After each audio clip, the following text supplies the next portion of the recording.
Hello friends, good morning. কেমন আছো তোমরা সবাই? আশা করি সবাই খুব ভালো আছো, আমিও ভালো আছি। আজকের ব্লগটা আজকে সকাল থেকে স্টার্ট করলাম। আর এখন আজকে আমি বাড়িতে একা আছি, মানে এই প্রথম আমি বাড়িতে এরকম একা থাকলাম, কেউ নেই, মানে আমি একাই আছি এখন, মানে সকাল টাইমে। বাবা বাড়িতে নেই, তারপর আমার দুই দেওরও নেই বাড়িতে, ওরা ওদের কাজে গেছে। তারপর আর আমার বর আর তোজো, ওরা দুজনে গেছে। তোজোর মামার বাড়ি একটু দরকার আছে, তার জন্য গেছে। তো আমি সকালবেলা থেকে এক এক করে আমার কাজগুলো করলাম, টুকটাক করে যেগুলো ছিল কাজ করতে। তারপর ঠাকুর পুজো করলাম, তো পুজো করার পর এখন এবার খাবো। খাবার পরে তরকারি কাটবো। আর আজকে আমাদের বাগানে শাক তোলা হয়েছে, তোমাদেরকে ভিডিও শেয়ার করব। মানে সকালবেলায় বর শাকটা তুলে দিয়ে গেছে। তো আজকে প্রথম বাগানের শাক রান্না করব। পালং শাকটা তুলেছি আজকে, আর পিরিং শাকও লাগানো আছে, তো ওগুলো এখনও খাওয়ার মতো হয়নি। তো আজকে পালং শাক রান্না করব, তার সঙ্গে মোচা কিনে নিয়ে এসেছিলাম, মোচার ঘন্ট করব ভাবছি। তো দেখা যাক কেমন করি রান্নাটা। মোচাটা তো আমি সেভাবে আগে কোনোদিন করিনি, তো আজকে বানাবো। আর শাশুড়ি মাও বাড়িতে নেই, মা গেছে মার বোনজির বাড়ি। ওর শাশুড়ি মারা গেছে, তো তার জন্য আজকে মানে শ্রাদ্ধের কাজ হবে, ভোজ হবে, তো সেই অনুষ্ঠানে গেছে, শ্রাদ্ধের মানে কাজে।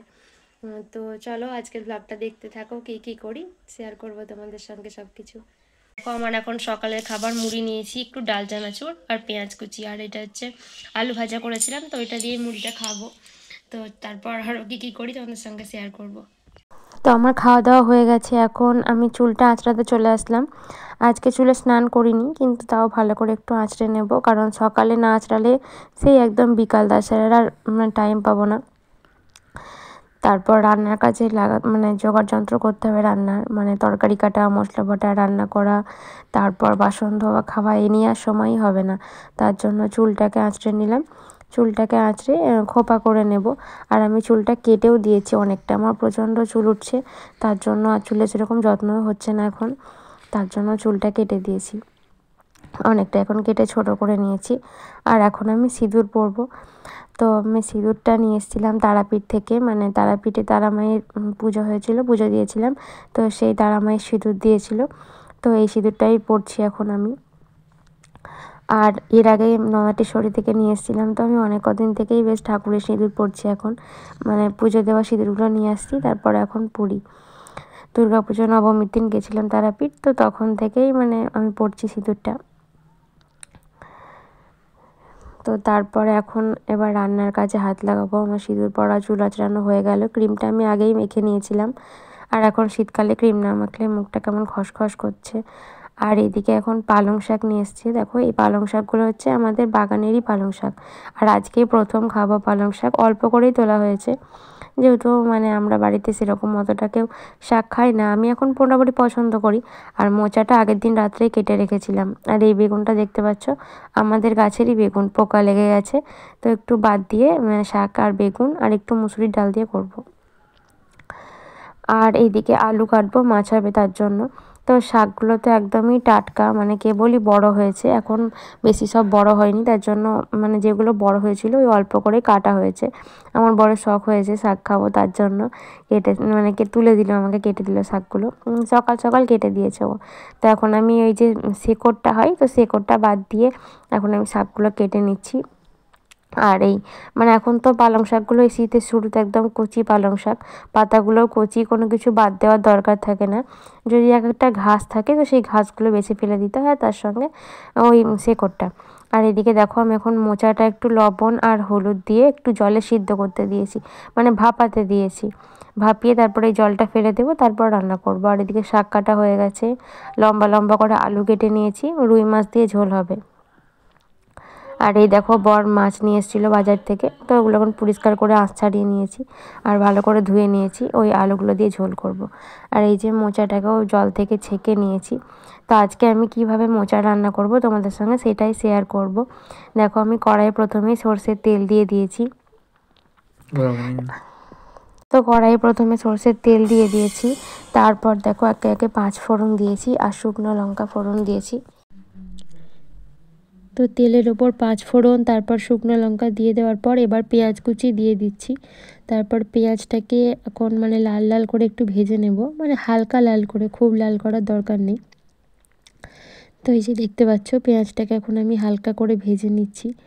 আর খুব বেশি পেঁয়াজ মানে ব্যবহার করিনি, একটাই মোটা সাইজের আর একটা একটু ছোটো মতো পেঁয়াজ ব্যবহার করেছিলাম। পরিমাণ অনুযায়ী দিতে হবে। তো আমার দেখো পেঁয়াজটা এখন বেশ লাল লাল হয়ে গেছে। এরপর আমি এর মধ্যে মোচাটাকে দিয়ে দেবো। তো এই যে সেদ্ধ করে রাখা মোচা, এটা আমি একটা আলু দিয়ে কেটেছিলাম আর লবণ হলুদ দিয়ে সেদ্ধ করেছিলাম, তো তার জন্য হলুদ হলুদ হয়ে আছে। তো এখন আমি রান্নায় অল্প পরিমাণে হলুদ ব্যবহার করব। তো একটু নেড়ে নিলাম পেঁয়াজটার সঙ্গে। তারপরে এটার মধ্যে এখন আমি জিরে, আদা, রসুন, কাঁচা লঙ্কা সব কিছু দিয়ে একটা পেস্ট করেছি, তো সেইটাই দিয়ে দিচ্ছি এখন। মানে যতটা মানে পরিমাণ সেই অনুযায়ী মশলাটা দিচ্ছি। এটা তো মাখা মাখা তরকারি, মানে খুব একটা হয় না, তার জন্য বেশ দিলাম। আর একটু মশলা না হলে খেতে ভালোও লাগবে না। আর আমি আজকেই প্রথম মানে পুরোপুরি নিজে থেকে মোচাটা রান্না করছি। আগে মানে কি সেদ্ধ করা থাকতো তারপর হয়তো করেছি, কিন্তু আমি আজকে পুরোটা নিজে নিজেই করছি। আর এই যে হলুদ দিয়ে দিয়েছি এখন। তারপর মানে পরিমাণ মতো লবণ দিয়ে দেব। দিয়ে যে সব কিছু দিয়ে এখন আর কোনো মশলা ব্যবহার করব না, আমি যেগুলো দিয়েছি সেগুলো সবগুলো দিয়ে ভালো করে এখন মোচাটাকে কষিয়ে নেব। মানে মশলাটাকে কষিয়ে নেব, তার সঙ্গে মোচাটাও মানে কষানো হবে মশলার সঙ্গে সঙ্গে, যাতে মশলার কোনো গন্ধ না থাকে, যেমন রসুনের গন্ধ যেন না পাওয়া যায়, মানে সেরকম করে মানে কষে নেব এখন। আর এদিকে দেখো ভাতও বসিয়ে দিয়েছি। আর দেখো এখন মানে মশলাটা আমার ভালোভাবে কষানো হয়ে গেছে, একদম শুকনো শুকনো হয়ে গেছে, কড়াইয়ে লেগে যাচ্ছে, তেল ছেড়ে দিয়েছে। এখন এই পর্যায়ে আমি জল দিয়ে দেব। মানে যেহেতু আমার আগে থেকেই সেদ্ধ করে নিয়েছি, তার জন্য মানে অল্প পরিমাণে জল দেব। তো দেখো আমি একটু একটু করে দিচ্ছিলাম আর নেড়ে দেখছিলাম যে কতটা জল হচ্ছে। তো আমি আবারও দিয়ে দেব জল, এখন জল অল্পই আছে।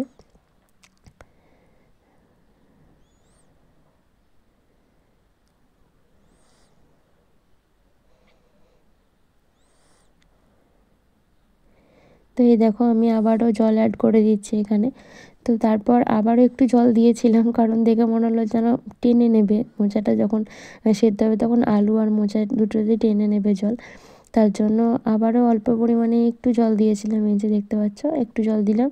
তারপরে এটাকে আমি ঢাকা দিয়ে দিয়েছিলাম, ঢাকা দিয়ে অল্প একটু হতে দিয়েছিলাম, তাহলে একদম আমার মোচাটা সেদ্ধ হয়ে গেছিলো, ভালোভাবে হয়ে গেছিলো তখন ঢাকা দিয়ে দেওয়ার পর। এবার আমি ঢাকা খুলে তারপর ওর ওপর গরম মশলা দিয়ে দেবো। দেখো এই যে হালকা হালকা একটু জল আছে, তো এই জলটা নাড়াচাড়া করতে করতেই মানে শুকিয়ে যাবে, টেনে নেবে।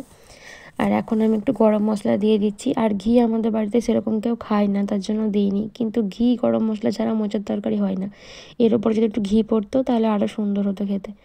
তো যাই হোক, ঘি যেহেতু খায় না তার জন্য আমি গরম মশলাটা দিয়ে মোচাটাকে নামিয়ে নিয়েছিলাম। আর এই যে হালকা একটা রস ভাব দেখতে পাচ্ছ, এইটা আর থাকবে না, যখন তরকারিটা ঠান্ডা হবে তখন এটা টেনে টেনে নেবে। তো এই যে এখন আমার মোচা রেডি হয়ে গেছে, এবার এটাকে নামিয়ে নেব আমি।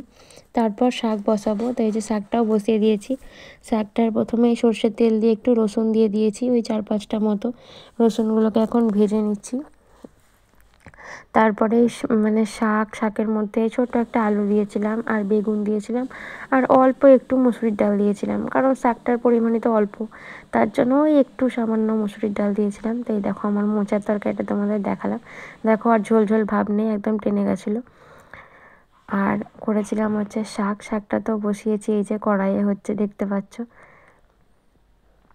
তো শাকটাও প্রায় হয়ে যাওয়ার দিকেই, তো শাকটা এবার নামিয়ে নেব। শাক থেকেই জল বার হয়েছিল। আর এদিকে মাছগুলো ভেজে নিয়েছি আমি অফ ক্যামেরায়, আর এইদিকে আলুগুলো ভাজছি এখন। আলুগুলো সর্ষের তেলের ওপর ভেজে নিচ্ছি, ওই হালকা লাল করে ভাজবো, খুব ডিপ করে ভাজবো না, হালকা করে ভেজে নেবো। এই যে দেখো, আর এদিকে আমি ঢাকা দিয়ে গেছিলাম, আর এদিকে তলটা একটু লেগে লেগে গেছে, আমি অন্য একটা কাজ করতে গেছিলাম বলে। তারপর এগুলোকে একটু তুলে নিলাম।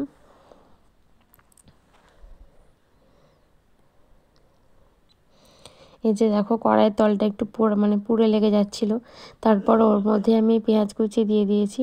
এখন পেঁয়াজ কুচি দিয়ে তারপর লবণ হলুদ সমস্ত কিছু মশলা দিয়ে ভালোভাবে কষিয়ে নেব। তারপর জল দিয়ে দিয়েছি। তারপর আলুগুলো যখন একটু সেদ্ধ সেদ্ধ হয়ে যাবে মাছগুলো দিয়ে দিয়েছিলাম।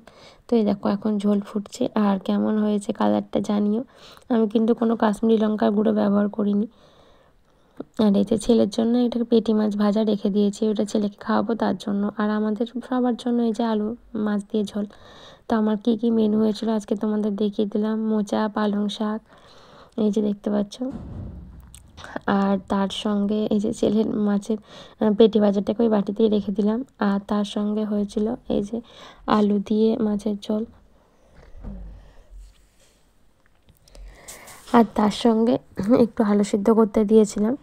তো আলু সিদ্ধ খেতে আমরা সবাই ভালোবাসি। তো এখন বরকে ভাত দিয়েছি, আমারও ভাত নিয়ে নিয়েছি।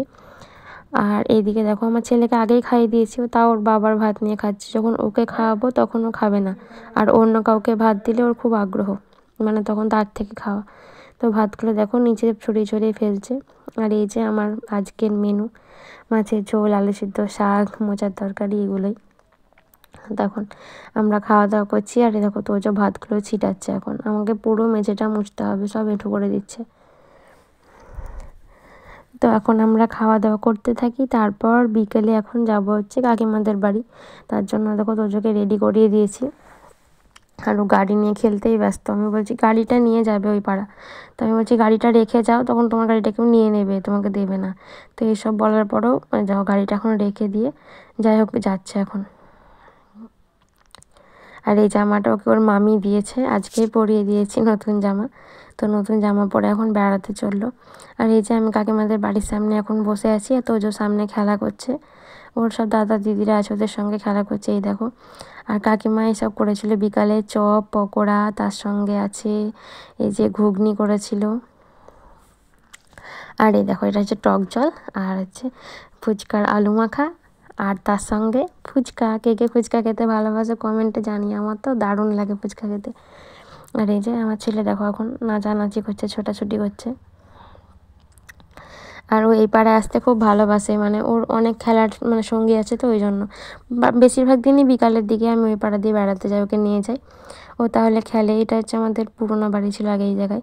তো আমি ফুচকা খেয়েছিলাম কাকিমার কাছে, আর এদিকে মূলও নিয়ে যাচ্ছি, পরের দিন রান্না হবে তার জন্য, যেহেতু মুদিখানার দোকান। আর আজকের ব্লগটা এখানেই শেষ করলাম। কেমন লাগলো জানিও, ভালো লাগলে লাইক শেয়ার কমেন্ট অবশ্যই।